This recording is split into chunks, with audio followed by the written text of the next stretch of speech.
नमस्कार विद्यार्थियों, आज हम अपने अगले अध्याय आतंकवाद, राजनीति के अपराधीकरण और भ्रष्टाचार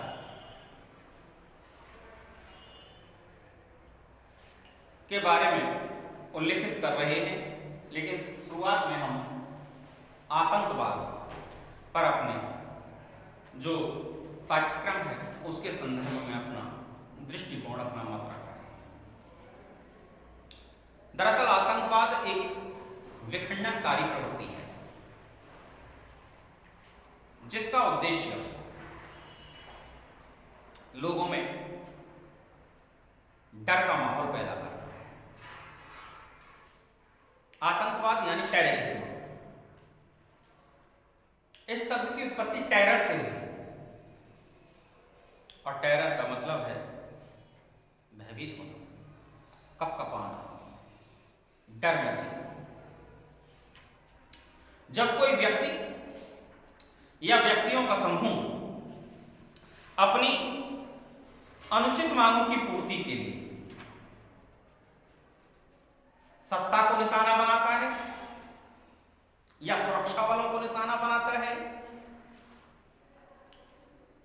या शासन के अधिकारियों को निशाना बनाता है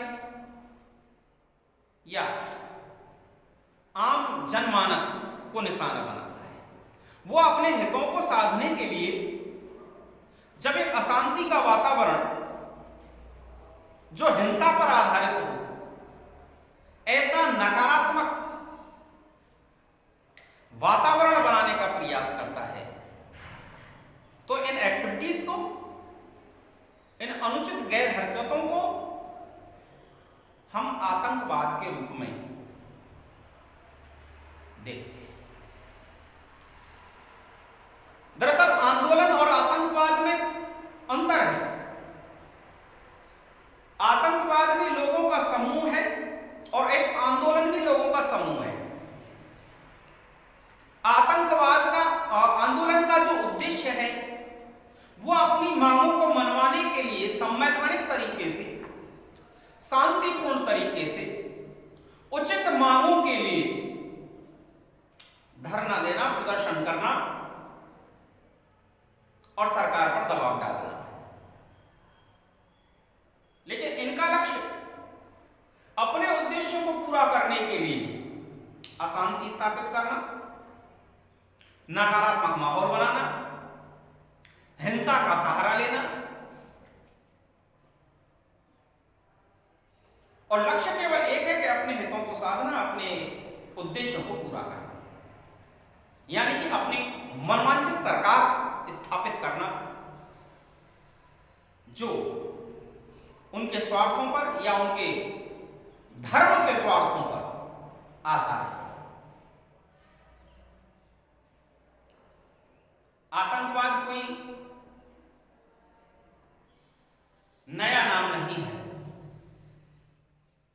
सदियों से किसी ना किसी रूप में चला आ रहा है और आतंकवाद में कोई अच्छा आतंकवाद या बुरा आतंकवाद नहीं होता। गुड टेररिज्म या बैड टेररिज्म नहीं होता। दरअसल कुछ ताकतवर देश अपने निजी स्वार्थों को पूरा करने के लिए या शत्रु पर स्वयं का वर्चस्व स्थापित करने के लिए कुछ लोगों के समूह को या धार्मिक समूह को दूसरे के विरुद्ध अनीतिपूर्ण कार्य करने के लिए, गैर जिम्मेदाराना हरकत करने के लिए, हिंसात्मक कार्रवाई करने के लिए विवश करते हैं।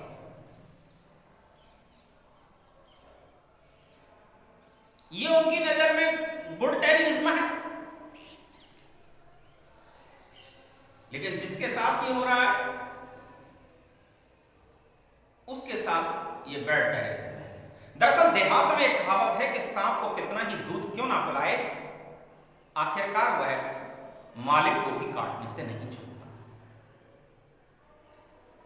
ये सांप का स्वभाव है और आतंकवाद का स्वभाव भी ऐसा ही है। मैं आपको एक एग्जांपल देता हूं वर्तमान महाशक्ति अमेरिका के बारे में।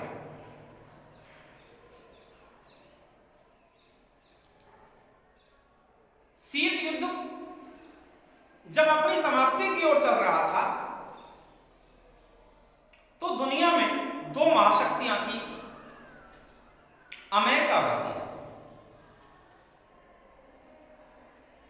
और रसिया के विरुद्ध तालिबान, जो अफगानिस्तान में पैदा हुआ एक आतंकवादी ग्रुप था, उस तालिबान के द्वारा अमेरिका रूस को अस्थिर करने का प्रयास कर रहा था और इसलिए उसने तालिबान को वीर योद्धा की उपाधि दी थी, क्योंकि उसकी नजर में यह ग्रुप टेररिज्म था उस समय। अमेरिका द्वारा प्रश्रय पाकर के तालिबान एक शक्तिशाली आतंकवादी संगठन के रूप में कामयाब होने लगा, क्योंकि जहां तक उनको हथियारों की सप्लाई की बात है तो अमेरिका कहीं ना कहीं मेहरबान था, जहां तक उनको पूंजी की आवश्यकता की बात है तो कहीं ना कहीं अमेरिका उन पर मेहरबान था। और पूंजी और हथियार दोनों ने मिलकर को तालिबान को एक ताकतवर संगठन बना दिया। लेकिन अमेरिका में जब 9/11 की घटना हुई, 9/11 की जब घटना हुई, जब अमेरिकी डिफेंस हेडक्वार्टर, रक्षा मुख्यालय पेंटागन पर आतंकवादी हमला हुआ तो अमेरिका के कान खड़े हुए और वही वीर योद्धा तालिबान अमेरिका की नजर में नंबर 1 का दुश्मन बन गया। तत्कालीन राष्ट्रपति अमेरिका के जॉर्ज डब्ल्यू बुश जूनियर ने यह सौगंध खाई थी कि जब तक मैं तालिबान को, अल-कायदा को समाप्त नहीं कर दूंगा और उसके सरगना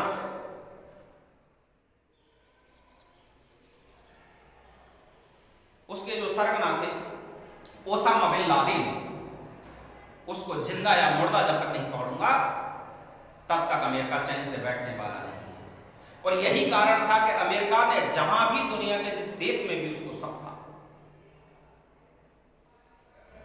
वहां पर उसने हमले किए थे।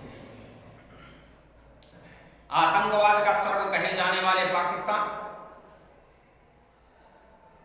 उससे भी आप छिपे नहीं हैं, भली भांति परिचित हैं, क्योंकि उसका जन्म हमारे साथ तो हुआ लेकिन वह शैतान के हाथों का खिलौना बन गया, आतंकवाद के हाथों का एकमात्र खिलौना बन गया। आज दुनिया में दर्जनों खतरनाक आतंकी संगठन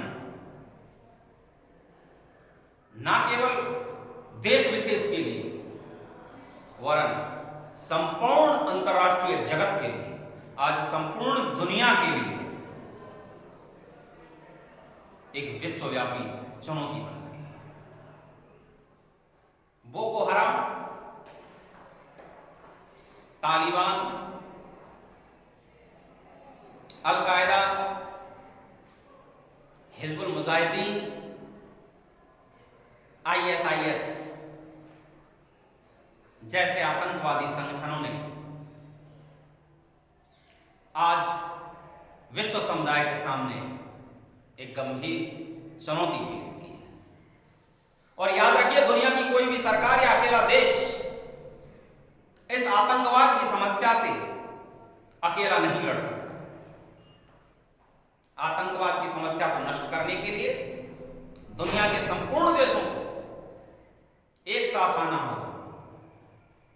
दुनिया के संपूर्ण देशों को, संपूर्ण सरकारों को मिलकर के कार्य करना होगा और आतंकवाद के इस मनोवैज्ञानिक युद्ध को पराजित करना होगा। दुनिया में अमन, भाईचारा स्थापित करना होगा। शोषण और अन्याय की प्रवृत्ति को छोड़ना होगा। सरकारों को अपने नीति निर्माण में आम सहमति बनानी पड़ेगी। हमारे जो आंतरिक सुरक्षा में पुलिस बल है, बाह्य सुरक्षा के लिए जो हमारी फोर्स है, आर्मी है, उनको हमें आधुनिक बनाना होगा, उनको हमें उसी के अनुरूप ट्रेनिंग भी देनी होगी। जो विदेशी सहयोग, जो देश आतंकवाद को आश्रय देते हैं, आतंकवाद को सहयोग करते हैं, विश्व समुदाय को उनको दुनिया से अलग करना होगा, उनका बॉयकॉट करना होगा, उन पर प्रतिबंध लगाने होंगे, उनको नियंत्रित करने के लिए उनकी नाक में नकेल डालें, उनको अछूत माना जाए और दुनिया का कोई भी मुल्क उनको सहायता प्रदान ना करे तब तक उनमें सुधार ना आए, आतंकवाद को वो आश्रय देना बंद ना करें। हद तो तब होती है जब धर्म को आधार बना करके आतंकवाद पनपाने का प्रयास किया जाता है। आजकल इस्लामिक आतंकवाद बहुधा देश में दुनिया में देखने को मिल रहा है और कोई भी मुल्क इससे अछूता नहीं है। दरअसल सांप्रदायिकता का जिक्र हमने आपसे किया था। सांप्रदायिकता हो या पृथकतावाद हो या आतंकवाद हो, तीनों एक दूसरे के पूरक है, सप्लीमेंट्री। क्योंकि सांप्रदायिकता भी हिंसा का रूप है और आतंकवाद भी हिंसा का रूप है। और डेविड हुम ने तो कहा है कि आतंकवाद का प्रारंभ हिंसा है, उसका परिणाम हिंसा है, उसका अंत भी हिंसा है। तो इस्लामिक आतंकवाद जो आज चल रहा है,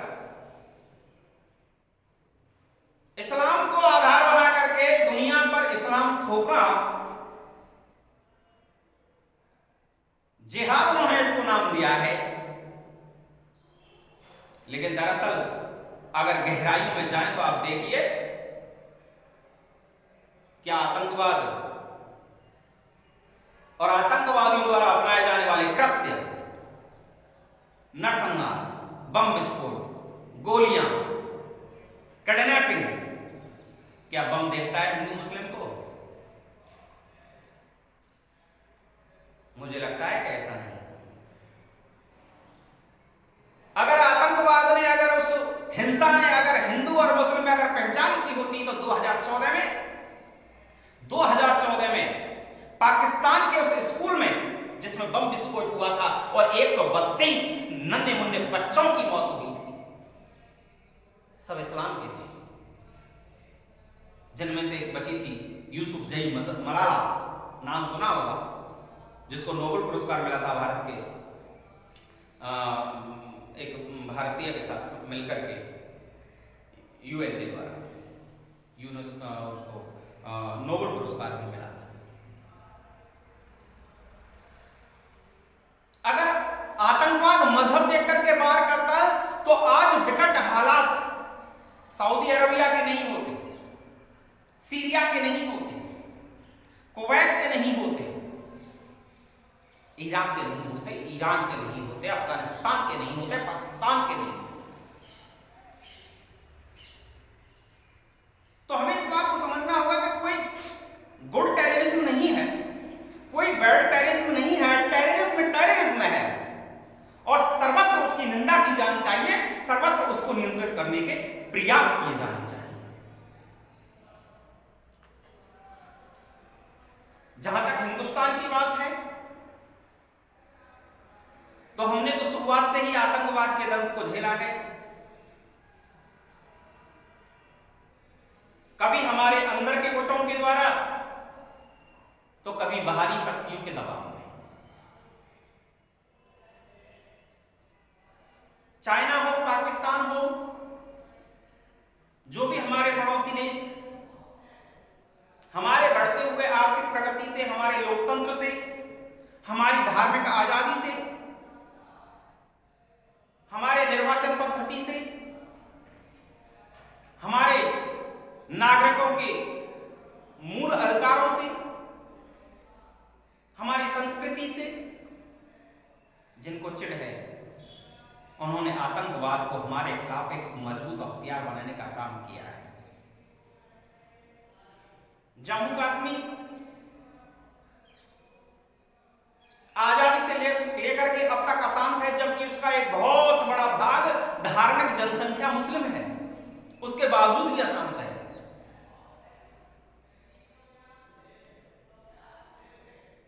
और इंटरनल में गतिविधियों की बात बताऊं तो मैं बताऊं कि 1967 में नक्सवाड़ी नाम के स्थान पर, जो दार्जिलिंग के समीप है पश्चिम बंगाल में,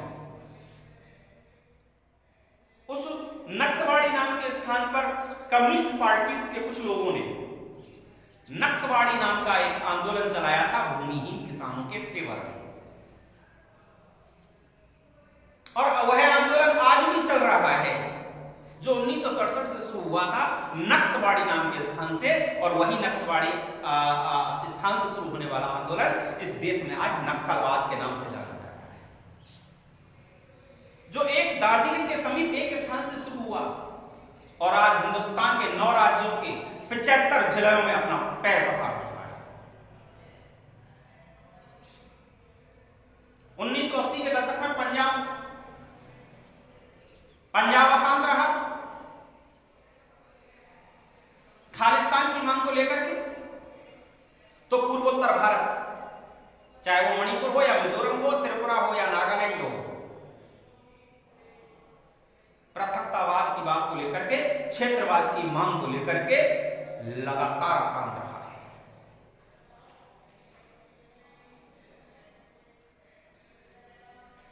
दरअसल आतंकवाद को दूर करने के लिए हमें हमारी पॉलिसीज में, हमारी गवर्नमेंट्स को एक आम सहमति बनानी होगी। इस मुल्क में निवास करने वाला कोई भी जन, चाहे किसी भी क्षेत्र में रहता हो, वह हमारी सत्ता से, हमारी सरकार से इस बात के लिए क्षोभित ना रहे, कुलसित ना रहे, कुंठित ना रहे कि हमारे क्षेत्र को या हमारे लोगों को या हमारे धर्म को सत्ता में कोई प्रतिनिधित्व नहीं है, उनकी कोई मांग मानी नहीं जाती। इस क्षेत्रवाद को, इस पृथकतावाद को हमें अलग करना होगा, राष्ट्रीय सहमति बनानी होगी, ऐसी नीतियां बनानी होंगी जिसका असर, जिसका लाभ हिंदुस्तान के हर वर्ग को, हर क्षेत्र को, हर धर्म को पहुंचे। क्राइम कंट्रोल करने के लिए हमारे फोर्सेस को, हमारे पुलिस बल को हमें ना केवल नई तकनीक से लैस करना होगा, वरन आधुनिक हथियार भी उनको सौंपने होंगे। सेना का आधुनिकीकरण करना होगा, पुलिस का भी आधुनिकीकरण करना होगा। उन क्षेत्रों में विकास, जिन क्षेत्रों में अलगाव पैदा हो रहा है, जिन क्षेत्रों में पृथकतावाद पैदा हो रहा है, जिन क्षेत्रों में संप्रदायवाद पैदा हो रहा है, जिन क्षेत्रों में आतंकवाद अपना रूप धारण करता जा रहा है, उन क्षेत्रों को डेवलप करना होगा, वहां विकास की गंगा बहानी। क्योंकि आतंकवादी कौन है? युवा ही, जो रास्ते से भटक गए हैं। उनको राष्ट्र की मुख्य धारा में वापस लाने के लिए उनको शिक्षित करना होगा, और शिक्षित होने के बाद उनको रोजगार प्रदान करना होगा। उनको यूं ही निठल्ला निकम्मा नहीं कहा जा सकता। सरकारों को भी उदार बनना होगा। उनकी जो उचित मांगे हैं, उन उचित मांगों पर कार्रवाई करनी होगी, स्वीकारता लानी होगी, और जो अनुचित मांगे हैं, उन अनुचित मांगों को बलपूर्वक दबाना होगा। एक जन चेतना, एक राष्ट्रीय चेतना लानी होगी, विशेष रूप से इस देश की पॉलिटिकल पार्टीज को और पॉलिटिकल लीडर्स को,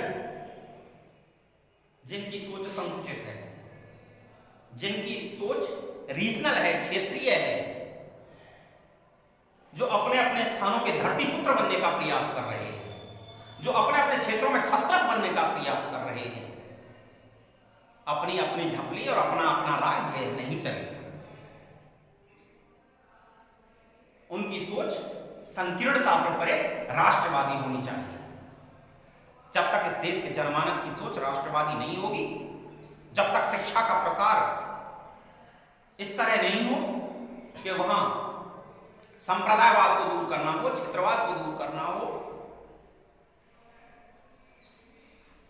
राष्ट्रीय चेतना लानी होगी और इस काम में सोशल मीडिया, इस काम में हमारी इलेक्ट्रॉनिक मीडिया, इस काम में हमारी प्रिंट मीडिया, इस काम में हमारी सरकारों की बनने वाले नियम कानून, और इस काम में सबसे बड़ा अगर रोल कोई निभाएगा तो इस देश का विद्यार्थी निभाएगा। यानी कि पाठ्यक्रम नैतिकता पर आधारित हो, पाठ्यक्रम बंधुत्व पर आधारित हो, पाठ्यक्रम भारतीयता पर आधारित हो, पाठ्यक्रम राष्ट्रीयता पर आधारित हो। जब तक इस देश के युवा की सोच राष्ट्रवादी नहीं होगी तब तक इस देश में सुधार आने वाला नहीं है। हम सुधरेंगे तो युग सुधरेगा। आज हिंदुस्तान और हिंदुस्तान की सरकार आतंकवाद को सिरे से खारिज करने पर तुली है। जीरो टॉलरेंस की नीति यह देश चला रहा है और आज हिंदुस्तान की इस मुहिम को दुनिया के सभी ताकतवर देशों का साथ मिल रहा है। आज अमेरिका भी हिंदुस्तान के साथ आतंकवाद को खत्म करने के लिए कंधे से कंधा मिलाकर के खड़ा है। लेकिन जाके पैरना पट्टी में भाई सो का जाने पीर पर। दुनिया के उन मुल्कों को भी एहसास ये तब हुआ जब हम सदियों से, हम वर्षों से जब आतंकवाद के लिए अंतर्राष्ट्रीय मंचों पर बोलते थे तो उनका हमें सहयोग नहीं मिलता था। लेकिन आज आतंकवाद ने जब दुनिया में पैर पसार लिए हैं, अमेरिका पर जब आतंकी हमले हो रहे हैं, फ्रांस में जब आतंकी हमले हो रहे हैं, ब्रिटेन में आतंकी हमले हो रहे हैं, न्यूजीलैंड में आतंकी हमले हो रहे हैं, ऑस्ट्रेलिया में आतंकी हमले हो रहे हैं, तो आज दुनिया आतंकवाद को कंट्रोल करने के लिए एक मंच पर आ रही है। लेकिन याद रखिए, इसमें सबसे बड़ी रणनीति जो होगी वह उन देशों को नजरअंदाज करने से होगी जो देश आतंकवाद को आश्रय दे रहे हैं, जिन देशों को आतंक का स्वर्ग कहा जाता है।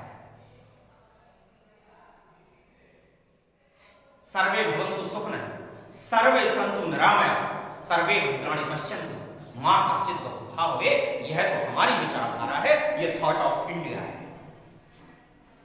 जियो और जीने दो, यह थॉट ऑफ इंडिया है। वसुधैव कुटुंबकम, यह थॉट ऑफ इंडिया है।